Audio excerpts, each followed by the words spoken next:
राजधानी दिल्ली में जहां विधानसभा चुनाव का माहौल बना हुआ है, ऐसे में सभी पार्टियों के प्रत्याशी ज़मीन पर उतरकर जनता से वोट की अपील कर रहे हैं। नमस्कार, मैं आकाश शर्मा और आप देख रहे हैं देशी चैनल।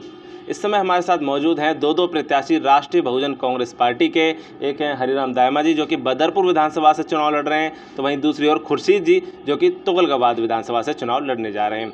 आज बात करेंगे जहां एक तरफ भारत में दिग्गज पार्टियां हैं नेशनल लेवल की और कई बार अपनी सरकार जमा चुके हैं, लेकिन क्षेत्र में आज भी बात करें विकास की तो विकास कहीं ना कहीं ठप पड़ा हुआ है। तो बात करेंगे सबसे पहले हरिराम दायमा जी, आपका बहुत बहुत स्वागत है हमारे चैनल पर। आपका भी स्वागत है हमारे ऑफिस पे आने का। सबसे बड़ा कारण मैं एक बात जानना चाहूँगा कि क्या ऐसा कारण रहा है कि बड़ी बड़ी पार्टियों के विधायक रहे, कई बार रहे, लेकिन आज भी क्षेत्र में मूलभूत सुविधाओं के लिए जनता तरस रही है। क्यों आखिरकार क्षेत्र में सफाई नहीं है, कोई अच्छी सुविधा क्यों नहीं मिल पाती? क्षेत्र के अंदर देखिए, आपने जो सवाल जवाब दिए आपने अच्छी कहा है। आपने बदरपुर क्षेत्र के अंदर हरिराम दायमा राष्ट्रीय बहुजन कांग्रेस पार्टी दिल्ली प्रदेश अध्यक्ष जी, मैं प्रत्याशी जो है चुनाव चिन्ह मेरा एप्पल है, सेब है। मैंने बदरपुर क्षेत्र में जब से मैंने जीवन 4 साल का जब से यहाँ पे बदरपुर क्षेत्र में हूँ और आज मेरे को 53 साल मेरी उम्र हो गई है। मैं हरीश साइकिल के नाम से जाना जाता हूँ और मैंने अपने परिवार को स्टैंड किया और अपने बच्चों को स्टैंड किया।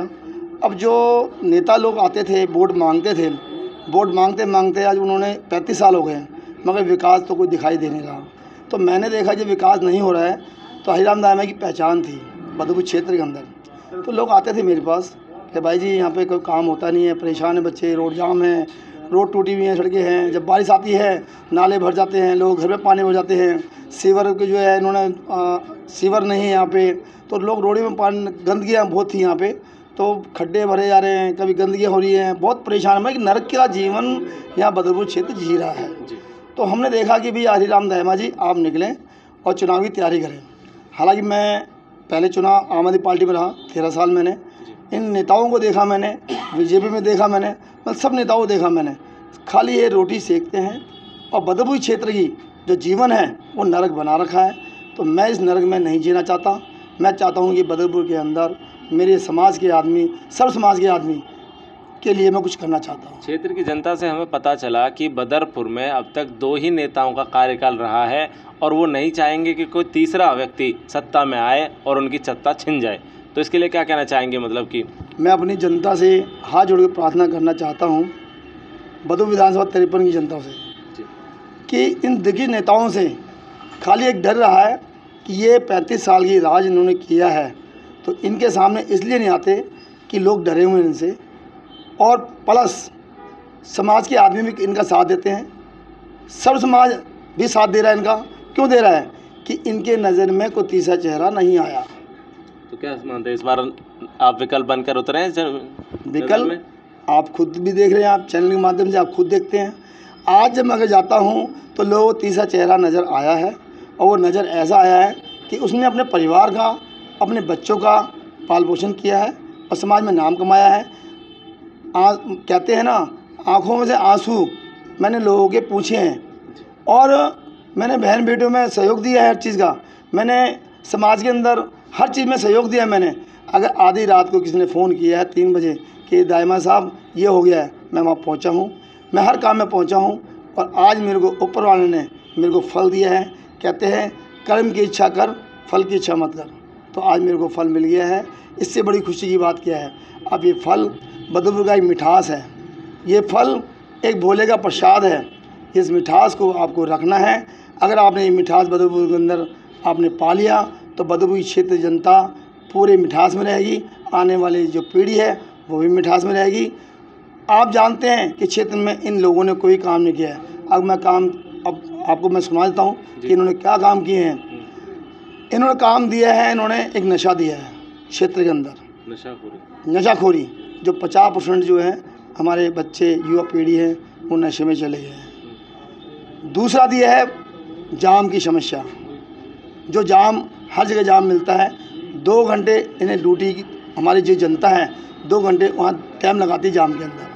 तीसरा दिया इन्होंने गंदगी, जो आज हर रोड पे जाओ, कहीं भी जाओ, पूरी गंदगी मिलती है, निकलने बढ़ने का कोई रास्ता होता नहीं है। और हमारी बहन बेटियाँ परेशान होती है। चौथा दिया है कि यहाँ पे कोई शौचालय नहीं है बहन बेटियों के लिए, कोई बाथरूम नहीं है यहाँ पे। तो आप ये देखिए, ये 4 तो मेन मुद्दे हैं जिस पे रोज़ बंदा निकलता जाता है। बाकी विकास के कहते हैं कि विकास पुरुष हैं हम, विकास पुरुष में वो काम किया है ना, तो इन्होंने ये लगा लिए ना तो कॉलेज दिया इन्होंने जी। आप बताइए, ना तो यहाँ पे यूनिवर्सिटी दी है इन्होंने यहाँ पे, ना यहाँ पे गौशाला दी है यहाँ पे, ना यहाँ पे कोई आशियाना बड़े बूढ़े का कोई बैठक जिसे कहते हैं चौपाल वो नहीं दिया है, ना यहाँ पे इन्होंने एम्बुलेंस लगाई है। कई बहन बेटियों को अगर कोई केस हो जाए उनके साथ में तो ना कोई एम्बुलेंस है यहाँ पर बदबू क्षेत्र के अंदर। तो मुद्दे तो बहुत सारे हैं, मैं मुद्दे अगर गिनाता रहूँगा तो अभी शाम हो जाएगी। तो मैं चाहता हूँ अपनी जनता से कि आपके बीच में एक नया चेहरा आया है, उस नए चेहरे को देखते हुए आप वोट दें। 5 तारीख को जाके आप 10वें नंबर पे बटन दबाकर भारी बहुमत से हरिराम दायमा को जिताएं, जिसका चिन्ह है एप्पल है, एप्पल है, एप्पल है, सेव है, सेव है। यही मेरी आप लोगों से विनती है और मैं बहुत आपको प्रणाम करूंगा, नमस्कार करूंगा और आपके लिए मजदूरी बनकर मैं आपके लिए काम करूंगा। यही मेरी विनती है आपसे। जय हिंद, जय भारत। धन्यवाद सर। तो ये थे हमारे साथ हरिराम दायमा, जो कि बदरपुर की विधानसभा की बात करते हैं, क्योंकि विकास कहीं ना कहीं ठप पड़ा हुआ है। और हमारे साथ तुगलकाबाद के प्रत्याशी खुर्शीद जी भी हैं, उनसे भी एक बार जानेंगे आखिरकार क्या हालात बने हुए हैं तुगलकाबाद विधानसभा में, क्योंकि इतने सालों के बावजूद आज भी जनता कहीं ना कहीं धक्के खा रही है अपने कुछ विकास कामों के लिए, या बात करें सरकारी कामों में जैसे धक्के खाने पड़ते हैं, तो कहीं ना कहीं जनता परेशान है। साथ ही साथ बात करें नेताओं की, तो विकास आखिर कितना हुआ है सर तुगलकाबाद विधानसभा में, ये गौर करता है। मैं आपका तुगलकाबाद क्षेत्र की जनता की ओर से धन्यवाद स्वागत करता हूं और आपको विकास का जो मुद्दा है, विकास तो केवल नारों में है, विकास की जगह विनाश हुआ है। सभी राजनीतिक पार्टियां विकास के नाम पर आती हैं, लेकिन रिज़ल्ट में क्या मिलता है? विनाश। वो विनाश आपको साफ दिखाई दे रहा है। जमुना का काला पानी है, दूषित प्रदूषण है, कूड़े के पहाड़ हैं। दिल्ली को कूड़े के पहाड़ों में बदल दिया है, दिल्ली गैस चैम्बर बन गई है, जीना मुहाल है, सांसें भी हमारी दूषित हो चुकी हैं, पानी हमारा दूषित है, जाम की बहुत गंभीर समस्या है, महिलाओं की सुरक्षा की समस्या है। आए दिन ऐसे हत्याएं और वारदात दुर्घटनाएं होती रहती हैं। एक गरीब आदमी की कहीं कोई सुनवाई नहीं होती, जहाँ जाता है उसको धुतकारा जाता है, उसको एक इंसान भी नहीं समझा जाता है। विकास कहाँ है? हमें तो कहीं विकास दिखाई नहीं दिया। हम तो पूरे क्षेत्र में घूमते हैं, लोग त्रस्त हैं, लोग पूर्व एमएलए से परेशान हैं, वो बदलाव चाहते हैं। खुर्शीद जी, कहीं ना कहीं दिल्ली में 10 सालों से आम आदमी पार्टी की सरकार थी। बात करें तुगलकाबाद विधानसभा में आम आदमी पार्टी के विधायक रहे, उसके बावजूद पार्टी के वादे करती है कि हमने लंदन पेरिस बना दिया है दिल्ली को, और आप कह रहे हैं कितनी समस्याएं क्षेत्र में। राजनीतिक पार्टियों ने जो राजनीति करी है अभी तक, वो उसको एक व्यवसाय के लिए व्यवसाय के रूप में लिया है। ऐसे कैसे कह सकते हैं आप?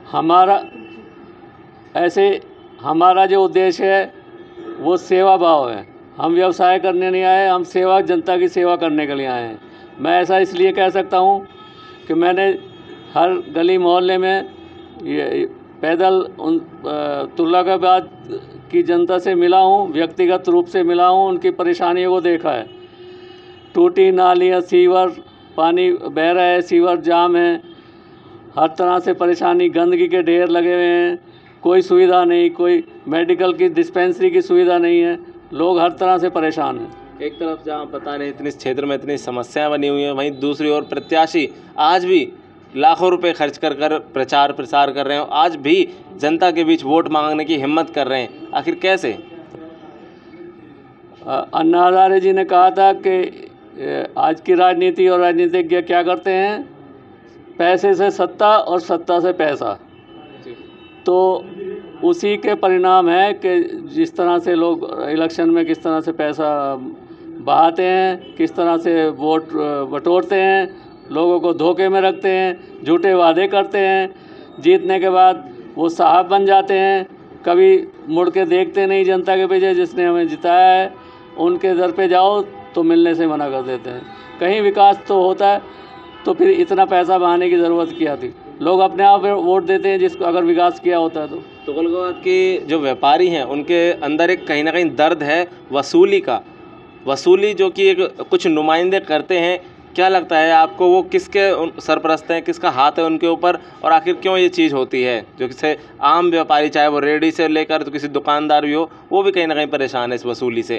तो ये आपकी विधानसभा में हमें सुनने को मिला है, क्या कहना है इस पर? बिल्कुल आपने सही कहा है और ये गंभीर समस्या है जो एक कानून व्यवस्था की समस्या है और इसमें सभी शामिल हैं, राजनीति हो या पुलिस प्रशासन हो, सबका गठजोड़ है। इस तरह से किसी को काम नहीं करने दिया जाता है। लोग बेरोज़गार हैं। अगर कोई अपना काम करता है, कोई पकौड़े तलना चाहता है, जैसे प्रधानमंत्री जी कहते हैं बेरोज़गारों को पकौड़े तलो, अरे कहाँ से करो, कहाँ से तलो, कहाँ से करें।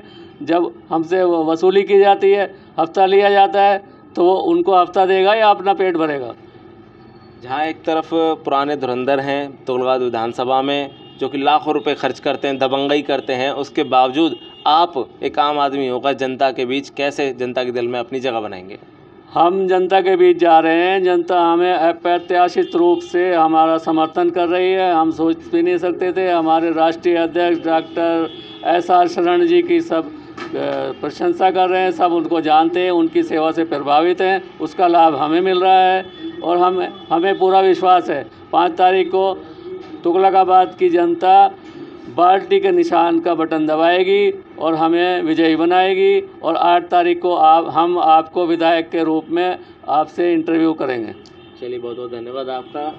तो ये थे हमारे साथ राष्ट्रीय बहुजन कांग्रेस पार्टी के दो प्रत्याशी जो कि दोनों ही विधानसभा, चाहे वो बदरपुर हो चाहे तुगलकाबाद हो, दोनों विधानसभा से चुनाव लड़ रहे हैं। और देखना यह होगा कि क्या इस बार दिल्ली की जनता बदलाव चाहती है, क्या किसी ऐसे आम आदमी को लाना चाहेगी जो वाकई में उनके बीच रहता हो और उनके लिए ईमानदारी से काम करने के लिए, विकास करने के लिए तत्पर हो। अब देखना यह होगा कि आने वाले चुनाव का परिणाम क्या निकल कर आता है। बने रहें देशहित न्यूज़ के साथ। मैं आकाश शर्मा, धन्यवाद।